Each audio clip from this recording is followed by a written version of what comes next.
When Aliyah, the mayor's daughter, was stopped by the police simply for being black, she had no idea that this would mark the beginning of her fight against racism. Each humiliation only fueled her determination. But what will her response be to systemic injustice? What happens next will astonish even the most seasoned. But let's start from the beginning. Aliyah, the mayor's daughter, walked down the brightly lit street, filled with anticipation. She wore an elegant designer dress that she had chosen specifically for the opening of a social project important to her father and the entire community. Her heart swelled with pride. She was not only supporting her father, but also being part of something meaningful. As she turned onto the main street, 2 police officers approached her. Aliyah slowed her pace, but did not stop. She was used to the looks and comments, but these officers seemed resolute. "Stop, ma'am!"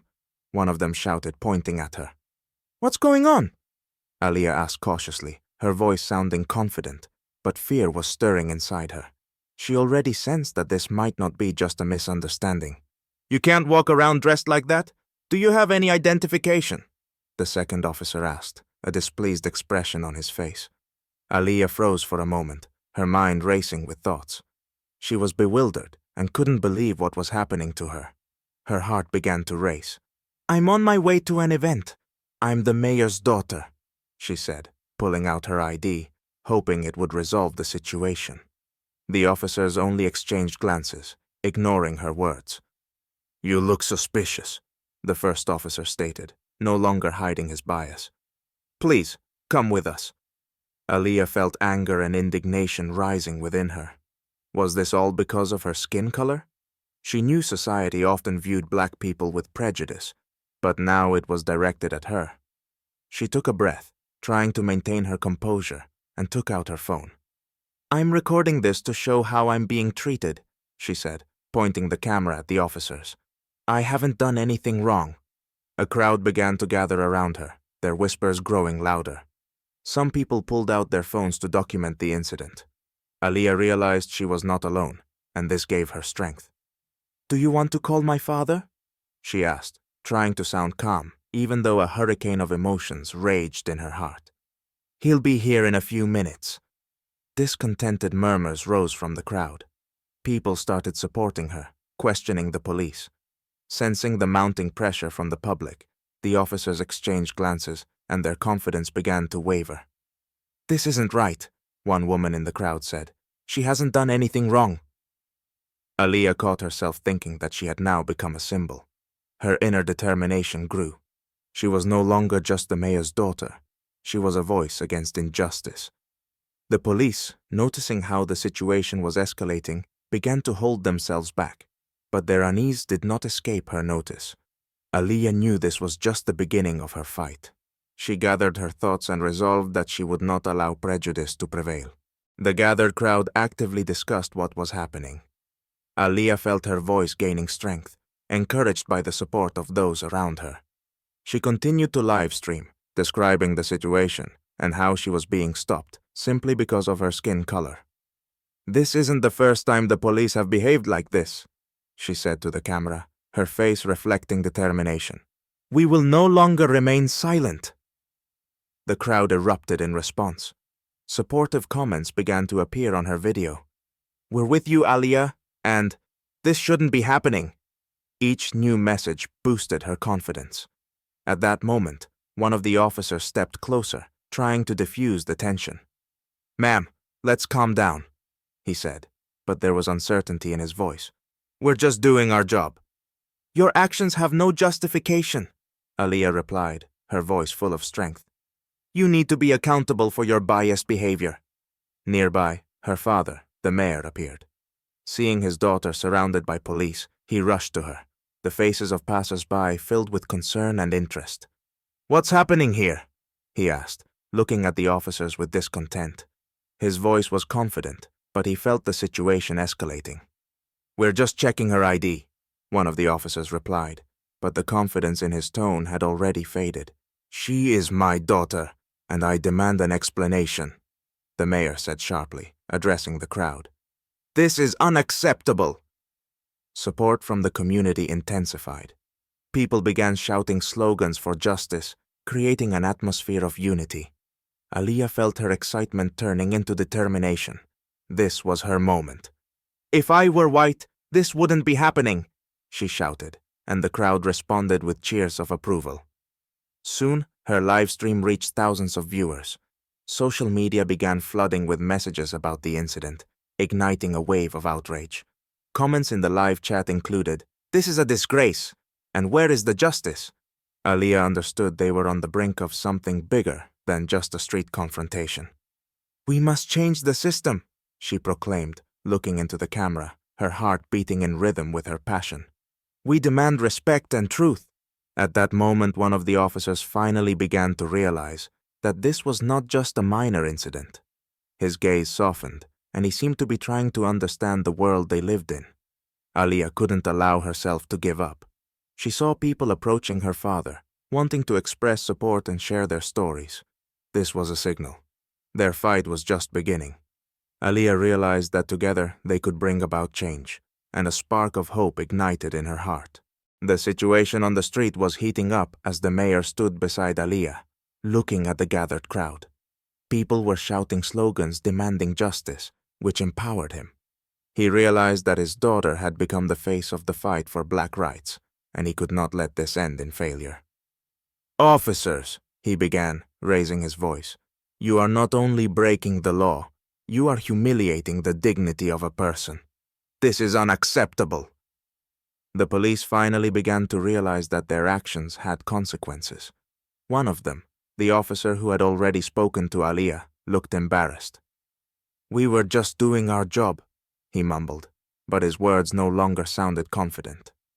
"You have no right to stop people based on their appearance," Aliyah interjected, raising her phone higher. "This is a systemic issue, and we cannot ignore it." At that moment, the mayor noticed other officers beginning to whisper to each other, their confidence wavering under public pressure. He understood that action was needed, and he decided it was time for change. "We will initiate an internal investigation," he proclaimed loudly for everyone to hear. "I demand that each of you be held accountable for your actions. This is not just about Aliyah, it's about everyone who faces bias." The crowd erupted in support of his words. People began to applaud, and Aliyah felt her heart fill with hope. But her fight was not over yet.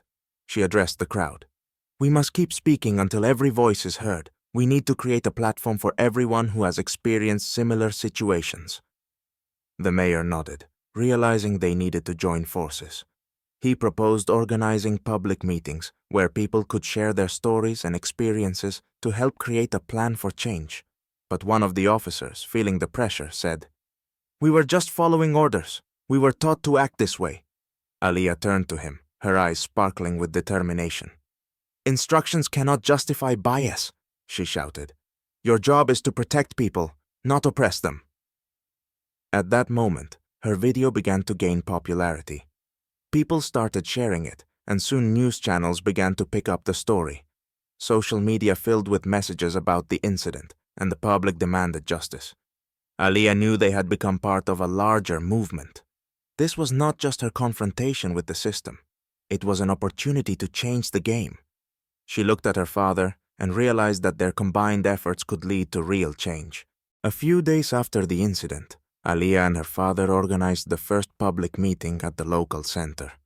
The entire hall was filled with people who came to share their stories about bias and injustice. Aliyah felt her voice becoming part of a larger movement, empowering her with strength and confidence. The mayor opened the meeting, speaking to the crowd. "We are here not only to listen, but to act. We are obligated to change the system that allows such incidents to happen." The crowd applauded, the atmosphere charged with energy. Aliyah looked at the faces of the people who had come to support her and realized how important this unity was. She felt their struggle gaining new dimensions.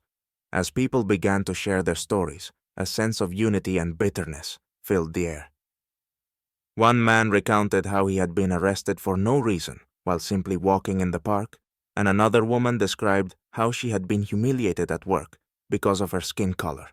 Each testimony reinforced how crucial it was to speak about the issues they faced. Feeling a surge of emotion and determination, Aliyah stood up and said, "We must create a working group to address reforms in law enforcement. We cannot leave this to chance." People in the hall began discussing ideas, suggesting concrete steps, from conducting training seminars for the police to creating a hotline for complaints. At that moment, a phone rang in the hall. It was news from a local TV station. They wanted to interview Aliyah and her father. The next day, they became news heroes. Aliyah, sitting in front of the camera, shared her story and spoke about plans to reform the police. Her confidence was contagious, and soon the video of her interview went viral. Social media filled with support and calls to action. People began sharing their own stories and demanding change. Meanwhile, pressure on the police increased. The mayor insisted on an internal investigation, and soon several officers involved in the incident were suspended. This step sent an important signal to the community. No one should go unpunished for bias and humiliation. Aliyah felt that her voice was heard, but this was just the first victory. She understood that the struggle continued. In the evening, when the meeting concluded, she met with her father outside the center. They stood on the street, surrounded by several supportive individuals. "We did this together," he said, proud of her bravery. "But this is just the beginning. We have a lot of work ahead." Aliyah nodded, looking into her father's eyes. She knew that many challenges lay ahead, but now she didn't feel alone. She had the support of the community, and together they could achieve change. The next day, the mayor held a press conference where he announced the start of a police reform program, which included mandatory training on racial issues and bias for all officers. This sparked a wave of discussion in the city and beyond. As the lights outside the center gradually dimmed, a new hope ignited in her heart. Aliyah was ready to continue the fight for justice and equality. She understood that this was not only her personal struggle, but the struggle of everyone who had ever faced discrimination. That evening, as she lay down to sleep, thoughts of upcoming changes swirled in her mind. Aliyah smiled, realizing that now she had the opportunity not just for herself, but for others as well. A new chapter awaited her, filled with hope and courage.